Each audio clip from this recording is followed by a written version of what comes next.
Guys, welcome back to my channel. So as per the title guys, you can see in today's video, the Dusty of the day is none other than John Cannon.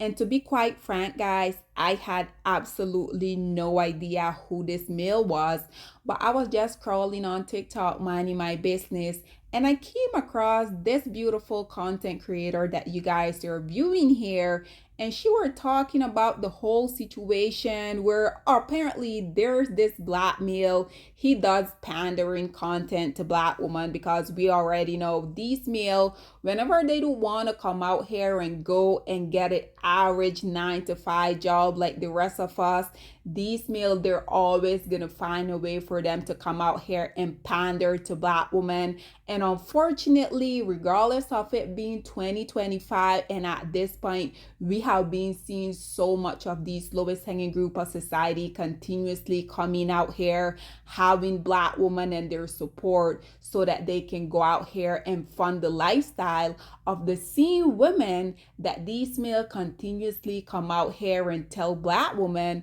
that they're so much better than us. But unfortunately, we continue to have a lot of low self-esteem black women that they continuously come out here and live vicariously through black male and the women that they deem to be their preference. So once I saw that content creator, naturally I listened to what she had to say. Then I went to see what other content creator were saying about the whole matter. And as you guys can see, I wanted to incorporate 3 different takes of 3 different black women within this whole take. Nonetheless, guys, listen to what all 3 of these ladies had to say, and then we will come back with more. I understand y'all not liking John Cannon. Like, everything ain't for everybody. And he be saying some crazy stuff sometimes. But to say that you don't like him because his wife is white, I don't understand y'all. I really don't, because there are so many black women that are married to men from other races as well. And if they had the same opinion, which sometimes they do, but if all of them as a collective had the same opinion on that black woman the way y'all do about his white wife, y'all would not like that. And this is on a case-by-case basis. Like, if he was one of those guys to, like, lift up the snow bunnies, like Dr. Umar likes to call them, and bringing down the black queen, then that would be understandable. But I've heard this man say that he dated black women, other type of women. He just ended up marrying a white woman. I don't understand, how is that a deciding factor if you like the man or not, or if you feel like the argument is worth it or not because his wife is white. I just don't get it. Creators like John Cannon is exactly why I tread lightly when it comes to following and listening to men online, because they all start off the same. They all start off making very good points, and then one day they just tell you, hey, you dumbass, you should just lie down and accept the patriarchy and go with it and shouldn't try to change anything because it is what is best for your safety and it's what's best for my comfort. And as a long-time viewer, first-time commentator, I will say this is a pattern for a lot of black male creators. It is very on brand for them to act just like the John Cannon and the shits and gigs of the world. And that makes it harder and scarier for other black men that want to do good work online and want to get their feet wet in activism, because it's very, very hard to come in to an audience that doesn't trust you and to an audience that expects debauchery. With that being said, Eggs and Grits, Grits and Eggs podcast, Mr. Kyle, do not let us down. I beg of you, even if you gotta lie to us, we can't take the disappointment anymore. We can't take it. I already like him. I already follow him.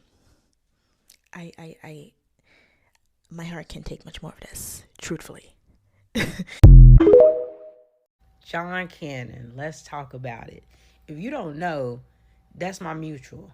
He's one of my favorite people on this app. Why is he one of my favorite people on this app? Because I truly believe that John is who he is in real life, that he is on this app, right? That man make his content, make his money, and then he go home and he take care of his family. I ain't got nothing but respect for that. I don't care what color his wife is. It's irrelevant. And you know what else? He don't make his content around what color his wife is. The only time his wife's color comes up is when y'all bring it up, right?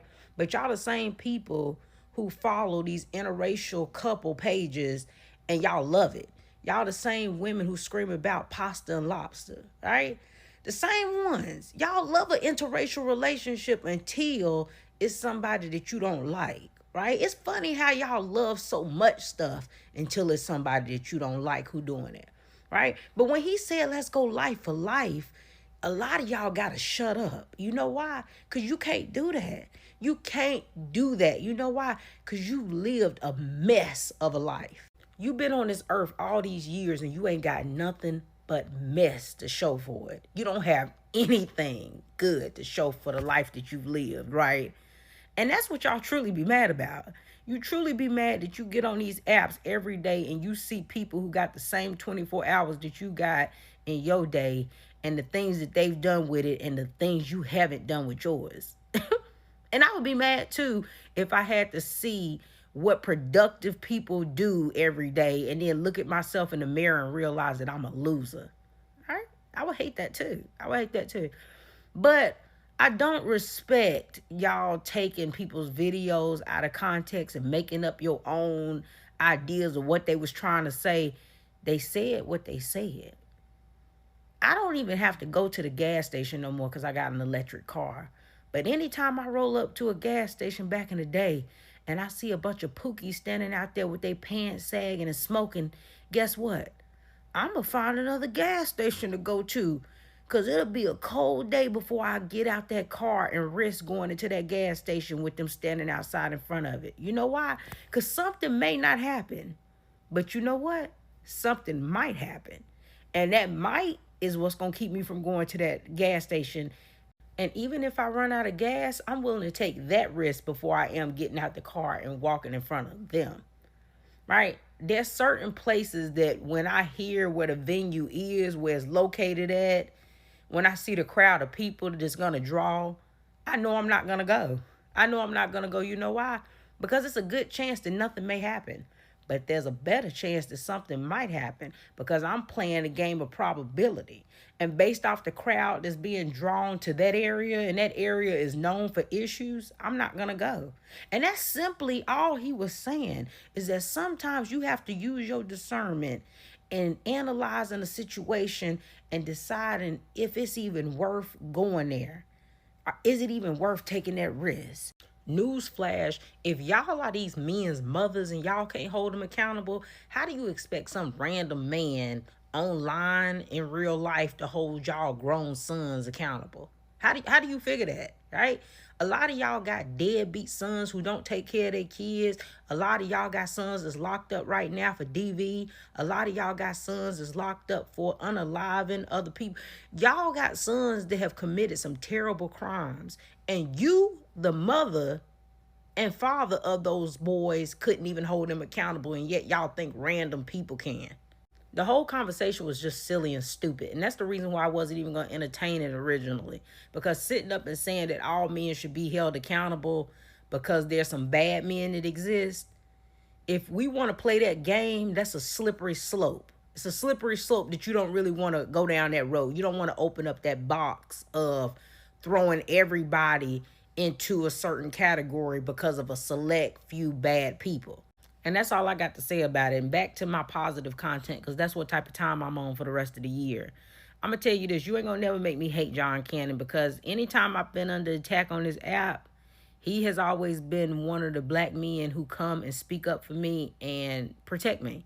So to sit up and always sitting up and acting like he hate black women, that he don't protect black women just because he married to a white woman, he is a respectable man across the board, regardless of who he married to. Some people just have good character and they have good morals and they was raised right. You can tell that John's parents just raised him right. All right. I know y'all like to cherry pick his content and you only like to watch the content that go viral. But if you actually watch the stuff that he make, it would be very clear he don't have no agenda or no issues with black women. But again, y'all are so silly and stupid and you want to push this narrative. You can't watch his content because it would ruin what you're trying to push and the lies that you tell on him. So as you guys can see, the first lady, she says she don't really care. The second one, she say eventually black women already know that black male are gonna disappoint us. And I think it is quite interesting because regardless of black women being very much aware of this, as you guys can see, black women continuously come out here and support these male, which is something that I personally would never really comprehend because I have been telling you guys for the longest, whenever I know that there's a black male that is starring within anything, I always make it my mission to not go out here and support it because at the end of the day, I'm not going to come out here and support a group of male that has made it crystal clear that they despises black women as a collective. Nonetheless, you guys know I also had to hop into the comment section to see what people are sounding off saying. So as you guys can see, we have a first dust bucket coming out here and he said, Kamala got a white husband. Why ain't nobody go at her? That's Kamala Imhoff. It's hypocrisy. We gotta stop. This one say, right, he's actually one of the few that they interracially that aren't problematic. This dust bucket say he don't even do a lot of race content. This dust bucket say for the people saying quote unquote loyalty to our community, can't support black woman while being married to a white woman. I need that same energy when black men blash black woman and when black woman blash black men. I need y'all to get on their page and try to go at them this hard. I think this is quite interesting that this male will say this because how in the lowest hanging group of society, within movies, within music videos, within films, within their little dusty skit, hasn't these lowest hanging group of society been coming out here tarnishing black women and our image? Literally every little dusty opportunity that these male get, we already know they're gonna take that and they're gonna bash us as black women. So for this Dusty to come out here and he said he can't wait for when black male come out here and blast black woman. Like what? We have the Dust Bucket, Kevin Samuel, we have all of these male within the red pill community. Literally, these male has made millions on top of million of them coming out here degrading black women. And the saddest part about that is that oftentimes black women would allow themselves to be content for the lowest hanging group of society so that these male not can only profit off of laughing at them, but they will also have the universe come and join them. Nonetheless, black women, y'all continue to support these male knowing exactly how they feel about us collectively. Once again, it could never and will never be me. This one say, I like some of his content. I can care less about his preference. This content creator responded by saying same. And lastly, guys, I want to conclude with these comments that you guys are seeing here. You guys can see the first one say, I don't someone like public have a white wife. I wonder why it ain't the same for him. You guys can see the content creator said who. And lastly, this one say black women don't just trust what people like him how to say. I mean, I wouldn't trust what he says or value the jargon out of his mouth. Just another pandering guy. This is exactly what I'm saying. Keep that in mind. You can't trust somebody that doesn't value you. This is precisely what I continue to say, guys. Black women had seen over and over how many of these lowest hanging group of society not come out here again at the expense of black women and our image. These male has came out here, they had profit off of degrading, disrespecting, humiliating black women. Yet you have black women continuously coming out here supporting them, going on their little dusty podcast so that the world can laugh at them. Nonetheless, guys, black woman, the quicker y'all get it through your head that the male that y'all continue to risk your life to give birth to, these male literally despises you. They literally are your biggest oppressor. But until you as a black woman collectively accept that, unfortunately, we're going to continue to see these type of narrative. Nonetheless, guys, this is all that I have to say on this very much dusty predicament. Nothing new. Once again, just the lowest hanging group of society coming out here pandering to black woman, because he already know literally the only thing that he need for him to come out here and get a lot of black women to rally around him, get black women to support him. Literally the only little dusty qualification that he need: be a male, be black, have oxygen in his body, and get a little dusty microphone, and that is sufficient for black women. Black women collectively, we really need to do better. Nonetheless, guys, this is all that I have to say on this whole predicament. Whatever your thoughts and opinion are, please get in the comment section down below, and I'll see you guys in my next one. Bye, guys. Black women, it's time to hold ourselves accountable, because we are reaping what we sowed. We have lied and gassed black men up for centuries, letting them think that they are kings with no kingdoms, letting them think that they are the emperor when they are naked, and now we are dealing with the consequences of those actions. Instead of being honest with black men and requiring them to do better for not only themselves, but the community that they helped create, we have allowed them to tear it apart and then put it back together quietly behind their backs, and then still let them get the credit for it.